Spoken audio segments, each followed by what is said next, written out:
Microsoft office ওয়ার্ডে কোনো লেখাকে কি করে এই ধরনের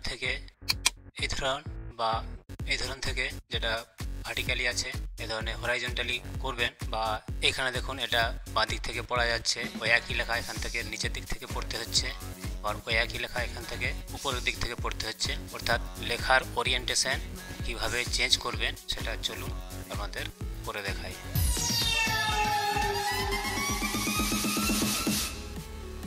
এখানে লেখার ওরিয়েন্টেশন চেঞ্জ করার জন্য দুটি আলাদা আলাদা ক্ষেত্রে আলাদা আলাদা নিয়ম আছে। এটা ধরুন টেবিলের ক্ষেত্রে ওরিয়েন্টেশন চেঞ্জ করার জন্য যে নিয়ম, আর এগুলো টেক্সটের আকারে আছে, এগুলোর জন্য আলাদা নিয়ম। চলুন প্রথমে টেবিলের ক্ষেত্রেটা দেখিয়ে দিই। দেখুন এখানে যে লেখাটি আছে ক্লাস 6, এটা ভার্টিক্যালি আছে অর্থাৎ উল্লম্বভাবে আছে, এটাকে আমি চেঞ্জ করে এরকম হরাইজন্টালি করে দেবো। তার জন্য ওটা সিলেক্ট করলাম। এরপর এখানে মাউসে রাইট ক্লিক করে এখানে দেখুন টেক্সট ডিরেকশন আছে, এখানে ক্লিক করবেন। এবার দেখুন এখানে 3 রকম ডিজাইনের লেখা দেখাবে, এটা হচ্ছে হরাইজন্টাল, এটা হচ্ছে যে নিচের দিক থেকে পড়তে হবে, আর এটা উপর দিক থেকে পড়তে হবে।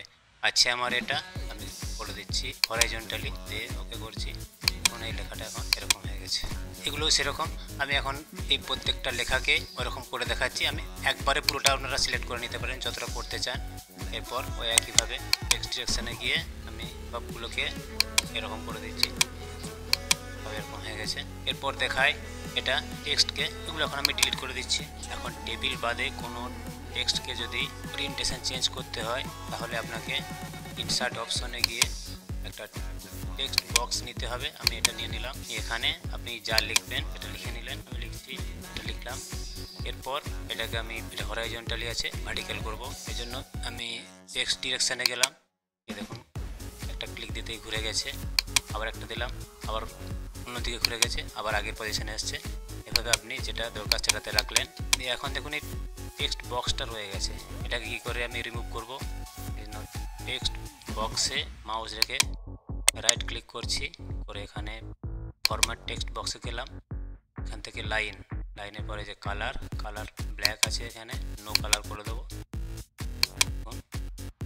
বক্স উঠে গেছে। আপনি এটাকে এবারে ধরে যেখানে দরকার সেখানে বসিয়ে নিতে পারবেন।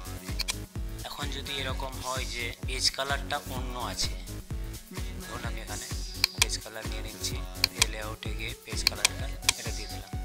এখন দেখুন এই টেক্সট বক্সটা কিন্তু আবার দেখতে পাওয়া যাচ্ছে। তাহলে নো কালার করতে কিন্তু জিনিসটা ঠিকঠাক হলো না। তাহলে আমি এখন কি করব, এখন এখানে আবার আগের মতো ক্লিক করলাম, করে ফরম্যাট টেক্সট বক্সে গেলাম, গিয়ে এখানে ফিল কালার দেখুন এখানে হোয়াইট আছে, এটা সিলেক্ট করে এই কালারটা করে দিলাম, দিয়ে আবার ওকে করলাম। এখন দেখুন একই রকম ম্যাচ হয়ে গেছে। যেখানে খুশি সরাতে পারবেন। এটা কিন্তু কোনো ভিডিওতে পাবেন না যে পেজ কালারফুল হলে তাহলে ফরম্যাট টেক্সটের বর্ডারটা কীভাবে রিমুভ করবেন। এরকম নিত্য নতুন টিপস পেতে চ্যানেলটি সাবস্ক্রাইব করে রাখতে পারেন। ধন্যবাদ।